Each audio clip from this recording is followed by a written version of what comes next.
Assalamualaikum warahmatullahi wabarakatuh. Alhamdulillah wassalatu wassalamu ala Rasulillah. Allahumma salli wa sallim wa barik ala sayyidina wa nabiyina Muhammadin sallallahu alaihi wasallam wa alihi wa ashabihi wa azwajihi wa dhurriyyatihi wa ribatihi radhiyallahu anhum wa li masyayikhina khususan al-musannifin al-mukhlasin Syekh Nawawi bin Umar al-Bandari wa Syekh Syekh Haji Muhammad Ibrahim Burhanuddin bin Kaji wa Dawajib غفر الله ذنوبهم ونفعنا بهم وبعلمهم آمين. شهر الفاتحة. أعوذ بالله من الشيطان الرجيم. بسم الله الرحمن الرحيم. الحمد لله رب العالمين الرحمن الرحيم مالك يوم الدين.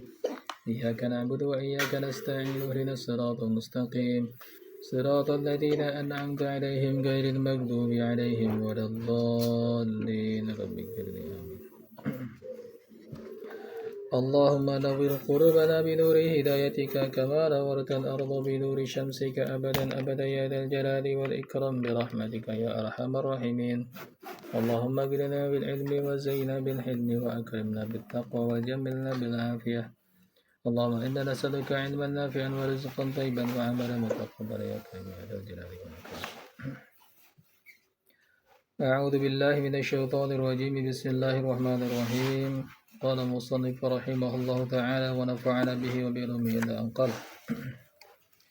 Lanjutkan yang kemarin ya. قال النبي صلى الله عليه وسلم سيأتي زمان على أمتي يفرون من العلماء والفقهاء. Sayati zamanun. Suatu saat nanti akan datang zamanun, suatu masa, kata Nabi. Ada ummati kepada umatku. Ada ummati kepada umatku yafirruna minal ulama'i wal fuqaha'i. Mereka lari menjauhi para ulama dan para fuqaha. Fuqaha itu ahli fikih. Jadi mereka mereka menjauhi ulama dan ahli fikih. Sayati zamanun. Sayati zamanun, akan datang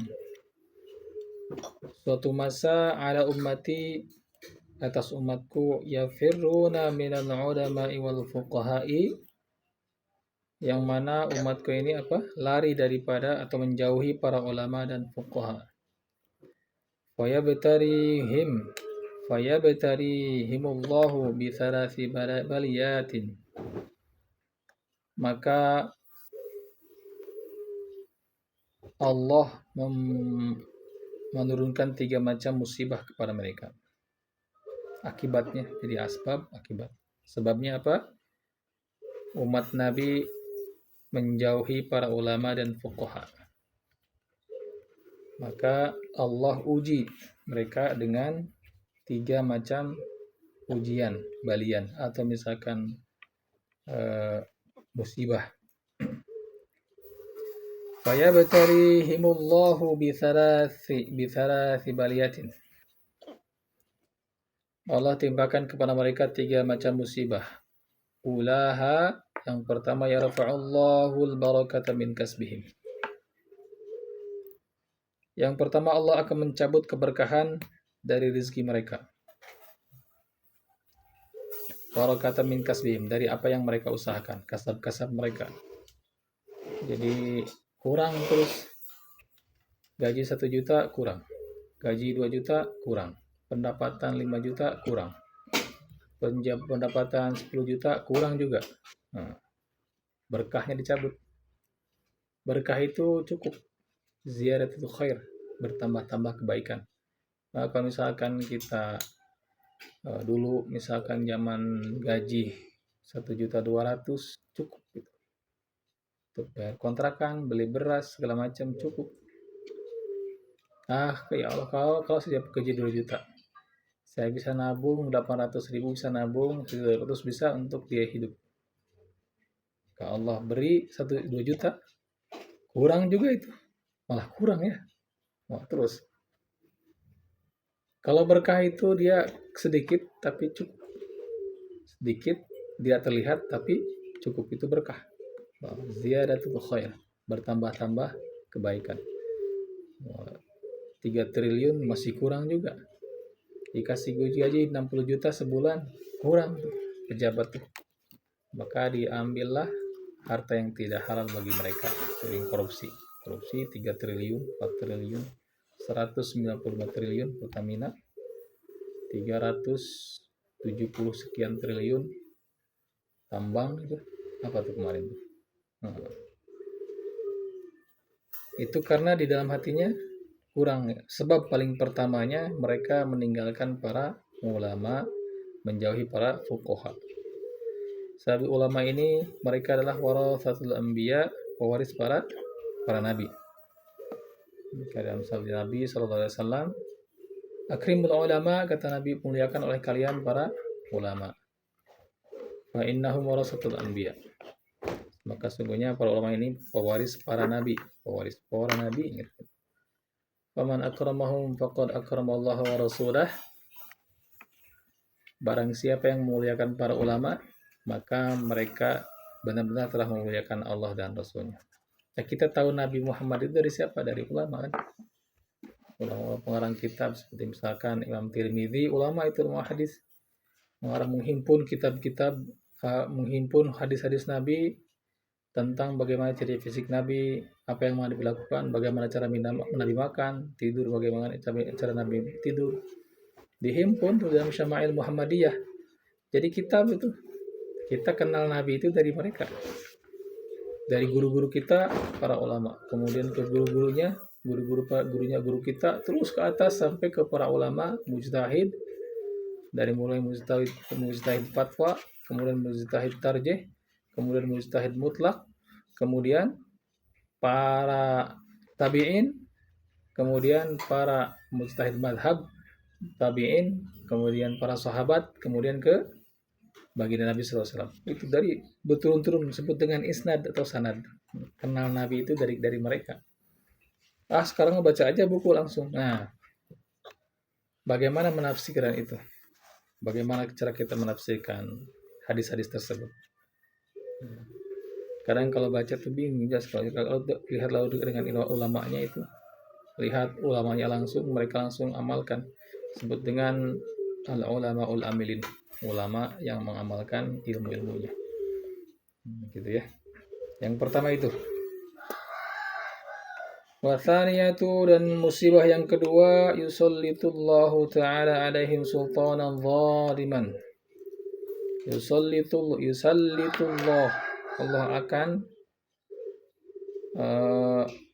yang kedua ini Allah akan mengangkat di antara mereka itu apa? Alaihim, di antara mereka sultanan zaliman, pemimpin-pemimpin yang kejam, pemimpin-pemimpin yang zalim. Apa gara-garanya? Mereka meninggalkan para ulama dan fuqaha. Hadis Nabi. Jadi setelah Allah berikan ujian kepada mereka atau musibah kepada mereka berupa hilang keberkahan dari kasab mereka, dari pekerjaan mereka, dari penghasilan mereka, Allah juga akan angkat di antara mereka pemimpin-pemimpin yang zalim. Nggak ada belas kasihan pemimpin-pemimpin itu. Main bunuh, pokoknya asal tujuannya tercapai, bagaimana. So, gara-garanya apa? Sebabnya mereka meninggalkan ulama dan fuqaha. Satu, dan yang ketiga, yakhrujuna minad dunya bighairi iman. Ini paling bahaya. Mati meninggalkan dunia bighairi iman, tanpa membawa iman, alias murtad, alias kafir, naudzubillah. Orang-orang yang menjauhi para ulama, kata Nabi, Allah nanti akan turunkan kepada mereka 3 musibah. Ingat-ingat. Yang pertama, yarfa'allahu barakata min kasbihim. Allah akan cabut keberkahan dari apa yang mereka usahakan. Dagang mereka rugi terus. Bukan ruginya, ada untung tapi nggak kemakan. Gajinya mah gede, mungkin 10 juta. Tapi begitu gajian, habis bayar hutang, habis untuk biaya rumah sakit, berobat itu sana sini, habis rezekinya dokter, gitu ya. Yang kedua, yusallitullahu ta'ala alaihim sultanan zaliman. Allah angkat di antara mereka itu pemimpin-pemimpin yang kejam, musibahnya. Yang ketiga, yakhrujuna minad dunya bighairi iman. Matinya mereka itu dalam keadaan tidak membawa iman, alias murtad, alias kafir. Naudzubillah. Ya, maka dekati ulama, pergauli mereka sebagaimana hadis Nabi kemarin kita bahas. Jalisul ulama, duduklah kalian bersama ulama, wasahibil hukama, bersahabatlah dengan para ahli hikmah, orang-orang yang baik. Jarang ngobrol tapi langsung praktek yuk ahli hikmah itu. Wa khalitil kubara, dan bercampur baur dengan para pembesar. Para pembesar itu MUI misalkan itu, Majelis Ulama Indonesia. Orang-orang yang paham agama, kemudian mereka menerapkan hukum-hukumnya itu di masyarakat. Kubara, menghimpun antara ulama dan fuqaha dan hukama. Bedanya kalau ulama dia ahli ilmu. Kalau hukama dia ahli sir, ahli hati. Jadi langsung pengamalan, langsung hatinya itu udah apa ya? Sebersih-bersihnya hati gitu. Tidak ada apa namanya? Kebencian pun terhadap makhluk Allah satupun. Ngomong dengan mereka itu tenang gitu. Dulu apa pernah ketemu dengan hukama itu. Dia dari pesantren Maniis Ciamis, ahli tauhid. Jadi ketika dia ngomong tuh jangan ngobrol, senyum aja kalau lagi ngobrol tuh.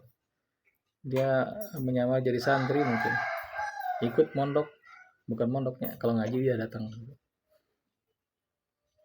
Pas apa namanya, waktu itu Ramadan sepertiga malam tuh kan, ya kata kiai ngajilah katanya malam-malam tuh, biar nanti orang pada bangun daripada pakai apa musik atau apanya, obrol benjang atau apalah, mending ngaji di speaker, nanti orang pada bangun untuk siapin santap sahur.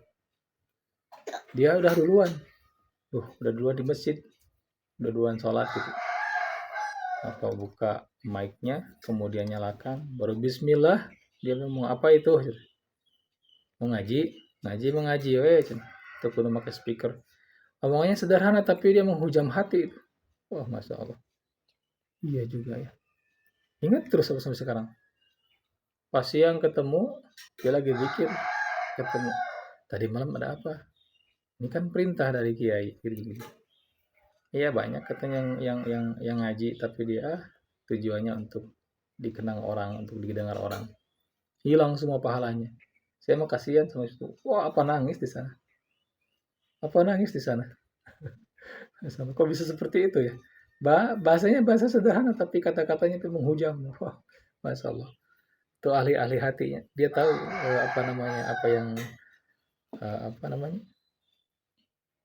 yang dituliskan hati itu. Maka hati-hati dengan orang tersebut. Itu hukama biasanya. Ada ulama, ada hukama disatukan menjadi kubaro. Kubaro itu orang-orang yang ulama amilin gitu. Kayak Majelis Ulama Indonesia MUI itu. Dia ya paham hukum, baik syariat.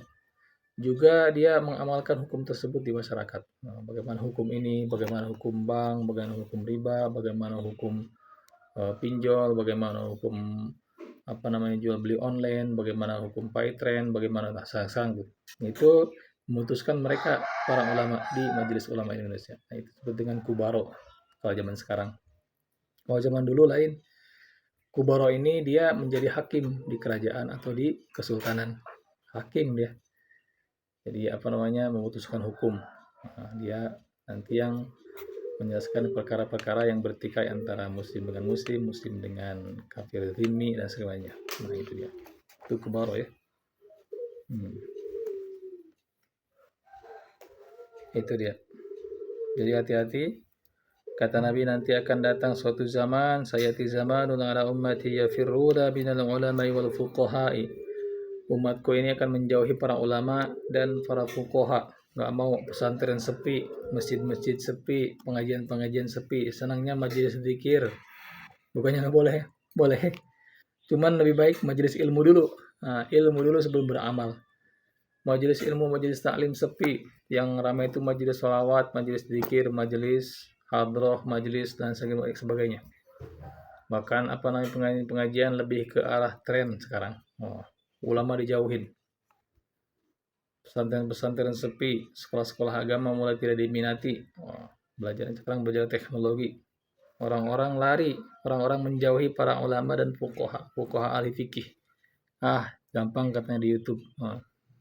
Maka fayabtalihimullahu bi thalathi baliyatin.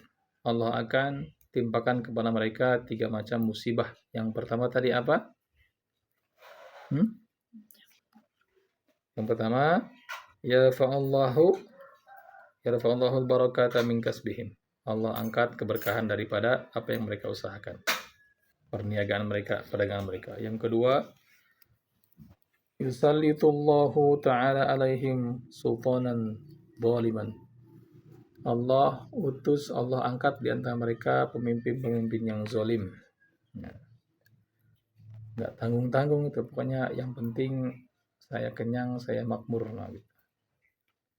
Pemimpin-pemimpin yang seperti itu. Wasalisatu yakhrujuna minad dunya bighairi iman. Keluar daripada dunia tanpa membawa iman, alias meninggal dalam keadaan kafir atau murtad, naudzubillah, tanpa membawa iman.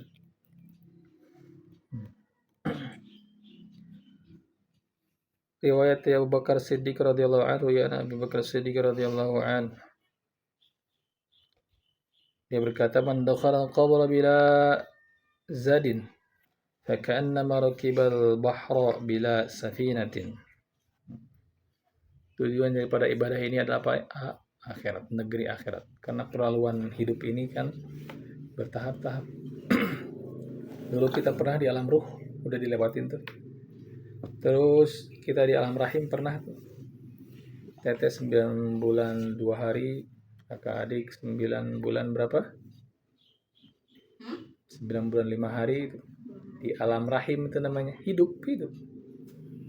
Ada 9 bulan 10 hari, ada yang 8 bulan prematur, 7 bulan udah lahir ada yang di sesar, segala macam. Keluar dari alam rahim tuh. Di alam dunia ini nanti beda-beda juga. Ada yang 40, ada yang 12, ada yang 45, ada yang 60. Nabi sabdakan, kullu ummatin hasadin. Setiap umat tuh punya umurnya masing-masing. Jadi umur umat nabi-nabi terdahulu itu beda-beda. Kullu ummatin hasadin. Wasali ummati min sab'ina wasittina sanah. Dan umur umat kami itu antara 60, antara 70 ke 60. 60-70. Lebih daripada itu, maka dia jadi apa? Bonus. Bonusnya. Jadi kalau orang udah 60 tahun, udah ke 70-80 tuh pengennya mati aja. Entah kenapa. Dicabut semua kenikmatan soalnya. Tadinya gagah jadi rapuh. Bahunya kekar tadinya jadi menciut. Matanya tadinya jelas, melihat jadi kurang jelas lagi. Terus giginya dicabutin sama Allah semua. Lisannya yang tadinya fasih jadi balelol. Pendengarannya yang tadinya tajam menjadi samar-samar. Penciuman tadinya tajam menyium, jadi apa? Jadi lemah penciumannya. Fisiknya tidak sekuat dulu lagi. Dicabut sama Allah semua. Jadi di umur 70 itu udah bonus aja. Kulit-kulit yang tadinya halus mulus menjadi keriput. Jadi kan rambut yang tadinya hitam lebat jadi putih. Diambil semuanya. Jadi orang di umur 70 ke sana mah bawaannya, aduh kapan ya saya mati? Coba tanya deh, yang umur 100 tahun. Nek atau kayak mau hidup 1000 tahun lagi atau gimana? Atau mau saya pengen mati? Kapannya mati? Bosen gini, nahan pinggang sakit terus, gak bisa jalan, di pembaringan terus bawahnya. Pengen meninggal aja lah bawahnya. Surga lah, neraka apa-apa. Ada yang seperti itu. Saking bosannya hidup di dunia itu. Maka batasannya antara 60 sampai 70. Nah itu dia. Umat-umat terdahulu seperti zaman Nabi Nuh alaihissalam ratusan tahun tuh umurnya. Nabi Nuh saja 950 tahun. Kemudian Nabi Adam 1500 tahun. Nabi Ibrahim 100-an kalau nggak salah. Jadi panjang-panjang umur umat terdahulu. Apalagi kaum Nabi Soleh, Nabi Hud, kaum Amalik yang besar-besar itu. Mereka umurnya panjang-panjang, fisiknya besar-besar, kuat-kuat, gagah-gagah. Kita ini umur umat Nabi kecil-kecil, pendek-pendek. Umurnya kecil-kecil. Tapi ibadah kita mengalahkan ibadah mereka kalau kita beriman dan beramal soleh. Kenapa? Karena pendeknya ini ujiannya. Kalau dulu sholat cuman antara terbenam matahari dan terbit matahari. Kalau kita maghrib dan subuh, mereka cuma 2. Kalau kita 5, awalnya 50 waktu, kurangnya jadi 45, terus kurang jadi 5. 5 ini kalau ditinggalkan ini dosanya sama dengan meninggalkan 50 waktu tadi. Kalau dilaksanakan sholat ini, maka pahalanya seperti sholat 50 waktu tadi. Maka jangan tinggalkan sholat pokok dulu. Kalau makan tuh nasinya sholat. Kalau makan nggak pakai nasi kan, lauknya aja, perih lah perut. Nggak enak. Harus ada nasinya. Beragam nanti. Nah gitu. Pokoknya. Kalau di Jazirah Arabiyah, gandumnya atau kurmanya. Dasarnya itu. Abu Bakar Siddiq pernah berkata, Man dakhala al-qabra bila zadin. Barang siapa yang masuk kubur tanpa membawa bekal, faka'annama rakibal bahra bila safinatin. Maka dia seperti mengarungi lautan tanpa perahu. Apa bekal itu? Bekalnya di sini dicarinya. Apa bekalnya? Amal soleh. Paham kira-kira? Ad-dunya majra'atul akhirah. Dunia itu tempat bercocok tanam, tempat memanen nanti di akhirat. Nanamnya di sini di dunia. Majra'atul akhirah, tanam-tanaman akhirat. Persiapkan itu. Kalau kita ingin berpakaian di sana, beri pakaian kepada orang yang telanjang. Kalau kita ingin di sana ada makanan dan kita kenyang, tabung di sana, beri orang makan. Kalau kita ingin punya kendaraan yang bagus di sana, mengarungi mahsyar yang lamanya itu hampir 5.000 tahun, tuh, matahari dekatkan, kita pengen pakai kendaraan, maka berkurban di sini. Azimu duhayakum fa innahu ala sirat matayakum. Perbesar hewan kurbanmu karena dia di atas sirat itu jadi kendaraan kamu. Perbesar itu. Kita kan hidupnya seperti ini, berjuang, maka kita harus kaya, awas ingat. Tapi jangan mau kaya. Mau gimana sih ini? Harus kaya tapi jangan mau kaya. Harus kaya. Kita perlu umrah, kita perlu haji, kita perlu sedekah, kita perlu hidup tanpa meminta-minta, kita perlu bersahaja kan, kita perlu membangun masjid, kita perlu membangun pesantren yang mana santrinya kita tanggung semua biaya hidupnya, makannya, minum mereka, sekolah mereka, pakaian mereka, itu semuanya perlu uang kan, perlu harta, maka berusahalah. Itulah kenapa para sahabat rata-rata pedagang. Kalau kita jadi karyawan, sahabat jadi karyawan, jadi buru-buru seperti biasa, lama. Berniaga itu cepat. Cukup hari ini gelar dagangan, sore dapat. Gitu kan? Langsung dibawa pulang. Tapi kalau misalkan di pabrik, di mana masuk kerja, dia lama itu bulan depan nanti. Ngutang dulu, kasbon dulu, terus bulan itu. Nanti bulan depan baru gajian. Lama. Belum training dulu kan gitu. Kalau berdagang, sekali Nabi ikut dulu, nah, di sana langsung dapat tuh. Bagaimana Abdurrahman bin Auf berniaga di Madinah di pasar Ukaz kan. Bagaimana baginda Nabi SAW ikut dengan pamannya waktu itu.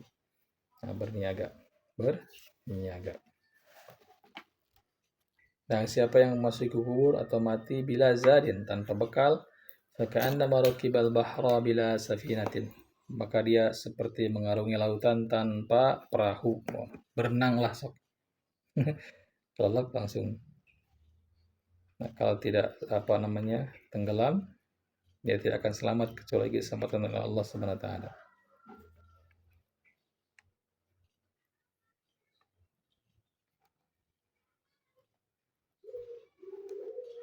bagaimana Nabi mal mayyitu fi qabrihi illa kal ghariqil mughawith. Mayat dalam kubur itu tidak lain seperti tenggelam yang meminta pertolongan.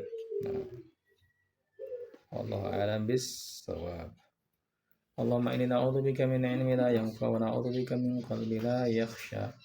Subhanaka Allahumma bihamdika asyhadu an la ilaha illa anta astaghfiruka wa atubu ilaik.